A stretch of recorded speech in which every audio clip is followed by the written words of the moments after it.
back again. It is Tako Ortiz and his co-host Rev Butler. So Rev, as we were just mentioning, coaching, we kind of transition from the Clifton Strengths and how to become a better coach.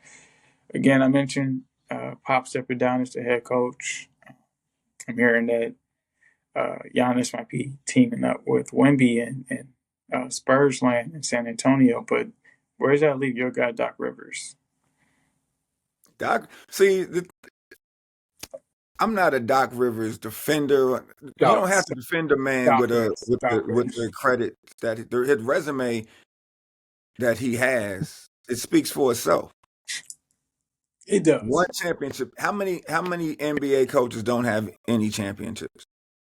And we talk about Monty Williams and him not wanting to be here. How many championships he got? I mentioned Monty. Tom Thibodeau. Yeah. We can run the list of who does not have a championship. Doc Rivers is doing his thing. Doc Rivers had to deal with a lot of prima donnas. And Doc Rivers is not on the court playing. The chess pieces do not move themselves. Doc has to take accountability too. And again, I'm gonna say I am gonna play devil's advocate for Doc a little bit because his time in Milwaukee. Doc coached James Harden. Doc coached Ben Simmons. Ben Simmons is literally like the last person we want to ever list. I hate Benjamin Simmons. Literally, but you understand the challenge that Doc is going up against when these dudes don't want to play, or they get their feelings and they let their feelings go over the championship run. So not letting that free throw go into the net. Ben Simmons, he made me a lot of money back on FanDuel back in the day. So actually, this is all about entertainment. Doc Rivers' resume speaks for itself. He was a great point guard in the NBA. He is a great coach in the NBA. He's a dope announcer. I miss him on ESPN, NBA games. I mean, I like the way he did his thing, and I'm a fan because he was a Knicks point guard. Bottom line, that's why. And then he's done his thing. He moved around. He took the big three in Boston. That was the first time that was done. He set the template for that. Everybody else tried to follow suit. And not to much success. Doc Rivers is the GOAT on the big three. So I don't want to hear a 3-1 lead. Okay, cool. He's the GOAT. Steve Kerr blew a 3-1 lead. Not as many as Doc. But I want to play it. It doesn't matter how many. He blew it. And he didn't win the championship. Now, Steve Kerr did go back and win. Let me play devil's advocate for you guys. He also has Steph. Can I play devil's advocate for you guys? I was going to say, before you went on I'm not a Doc defender tirade. The Doc actually has had more issues with just the players being on the court in Milwaukee than any of the talent because Damian Lillard just tore his Achilles. He's out for probably a year. You didn't have Bobby Portis for part of the season. So this unit almost was never had enough time to build the chemistry and synergy, for Doc Rivers. So, I mean, honestly, I don't think personally that we shouldn't hold this Milwaukee tenure or this Milwaukee run against Doc. You keep saying we. You holding Doc. Doc is doing his thing. They called Doc. They said, "Look, Doc, we need you." On that Doc was like, "All right, I'll come social media and search blown 3-1 leads." I'm not the only person that gives Doc grief about that. Now, again, he's blown. How many people on social media got an NBA championship? Oh, I don't pay much attention to most of the idiots, but the people that actually are in the know, like people like Rob Parker and other analysts, yeah, I pay attention to that.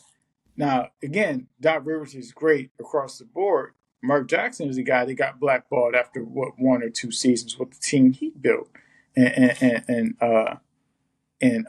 Golden State. Steve Kerr went and won 4 championships with the team that Mark Jackson built. So to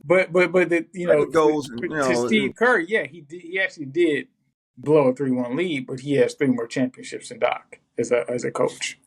And because his team was more cohesive. Oh, well, his team was healthier. His then, ten, all but there are so many factors that go into it. my Boston issue didn't with repeat my issues with the Golden State, 'cause that's still one of my favorite teams, Bay Area, close to where I was born. I don't know why you get rid of or let Clay go before Draymond. Draymond is like he's always the cog in the wheel to me. the value, the value that they got. They did lose a major piece, but they weren't going to get anything for Draymond. No, I like Draymond. I mean, he represents Saginaw. Sag nasty, and shout out. But what, where is Draymond Green going to be able to do the things that he does? Where else? What other club? he's a system piece. The problem is Draymond is he has the intangibles, but his more negative intangibles tend to out overshadow the team. The drama, most of the drama we see coming out of Golden State always centers around Draymond and his erratic behavior. Um, they blew that 3-1 lead. I literally do give LeBron credit for this. Was triggering Draymond by stepping over him. I do think that was intentional on LeBron's in LeBron's case, And and that's gamesmanship. I then that's what I'm saying. Like that's just being a little bit more cerebral versus being emotional. and that's And the credit LeBron doesn't get. I'm giving him credit now. I really think he should have retired after 2016. He would have had a better resume going in as in the GOAT debate versus chasing the stats and fizzling it No, out in the playoffs. I So mean he's look. They did their thing. They made the playoffs this year with JJ Redick as the head coach. JJ I mean, Redick is a genius. what? JJ Redick is a genius, and they went in with crumbs. So JJ Redick, I think JJ isn't getting enough credit for what he's done. Um, because I mean the guy lost his wife during the wildfire in California, and my condolences for that. Um, and, I didn't it's know kind that. of Okay, condolences. yeah. I mean, I found that out, man. I'm like, dude, I don't. But he came back. He kept doing his job. Um, so again, JJ had a lot on his plate besides just coaching a team of But so unhealthy does everybody AD. living life. And again, that's very true. Myself included, yourself included. I'm playing devil's advocate for JJ because while he does get credit as being an asshole, many people that work with him will say the man is brilliant. Um, Now, his attitude or whatever is a whole different matter. I tend to have that problem myself. When people think my resting face means I'm just a robot, but uh, no, it might just be 7 in the morning. I need my Starbies. But no, JJ Redick actually is brilliant. As Charles Barkley put it, I love Luca. He's been in the league 7 or 8 years, but the man can't guard a chair. And that is literally Charles Barkley phrase from the other night when the Lakers got bounced. Shout out to Anthony Edwards, Ant Man, and the Minnesota Timberwolves. But Ant Man is actually probably one of the few players in the modern NBA who has that Mamba mentality and that killer instinct, and he goes out to compete. And he's still like a funny, charismatic troll, during post game interviews or whatever. So I think the guy actually has a bright future. But Yeah, um, he talked mad noise to Obama. That was hilarious. I was like, he just talked to Obama like he ain't like Obama's just some random dude in the room. I mean, I think the funniest thing I didn't even hear that one, so now I got to search for it. But I So like the guys. Netflix special, gold, whatever the documentary series about the gold medal run, Gotcha. just to see how he interacted with Obama. Yeah. Well, Everybody else was, showing Obama respect, as the OG that he is. Ant he Man's probably like, out who some this of these motherfucker young don't know what guys he too. talking about. Yeah, I mean, I met President Obama, shook his hand in 2016. He's actually a very charming, charismatic guy. But the funny thing to me is that Wu was one of his top Clifton strengths. you said which one? Wu. Oh, I can definitely see that.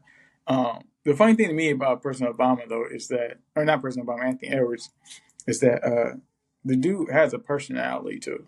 And this is kind of rare in today's age. It's like after they bounced the Lakers, he was like, we did that against LeBron James. He would call him like the greatest on the planet. I'm like the greatest ever. So what do you think? He turns to Rudy Gobert, just like said. I'm just like, bro, like that's just natural charisma. Like Uh, literally, he's just being himself.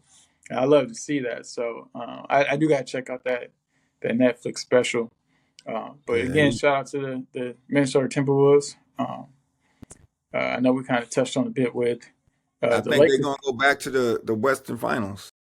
Well, I mean, the West is an interesting case this year, and it's uh, two of my favorite teams seem to be having some issues. Um, and again, Steph, he's one of my favorite players, but I'm gonna be all the way a buck with you. Like I told Rob Parker, I think I sent you the tweet Rob sent me. Steph is just not clutch in the final 2 minutes. I think that's one of his biggest flaws, like the one knock I got against him. He actually is in my top five all time over LeBron. Um, and then the other knock is that his bad games literally stand out more than his good games because he's so consistently he reset the barometer. So the West is actually an interesting case because I think if Denver didn't get bounced, they having some issues right now. But I want to transition to another huge story that kind of really took off this past week or last week with we talked about the Bucks and Milwaukee and Giannis, Tyrese Halliburton. He was voted the most overrated player in the NBA today, um, but he had the game winner to uh, knock the Bucks out of the playoffs over a two-time MVP.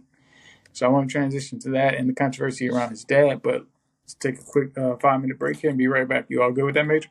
Excuse me, Let's Ref. do it. I'm disrespectful. I like to use preferred names, people. It is disrespectful when you don't use someone's preferred name. He prefers to be called Red Butler while he's in that bathrobe, just like he prefers to be in the bathrobe with the goddess lock on the podcast. That's But not my preference, but hey, let's do it. It's I mean, comfortable. it's 2 weeks in a row, man. I think it's a I vibe mean, now. it's warm in here. It's warm. You know, I mean, I'm warm. I'm a little I'm chilly, and I trying. got I'm a little trying. Like clip. when I get excited, it gets open. You know what I'm saying? I'm showing my chesticles, but I'm Got a trying to little nip remain slip going on. calm, keep a All good right, hug on. a little nip slip. All right, Miss Jackson, I see you. All right, no, we'll be right back in about 5, folks.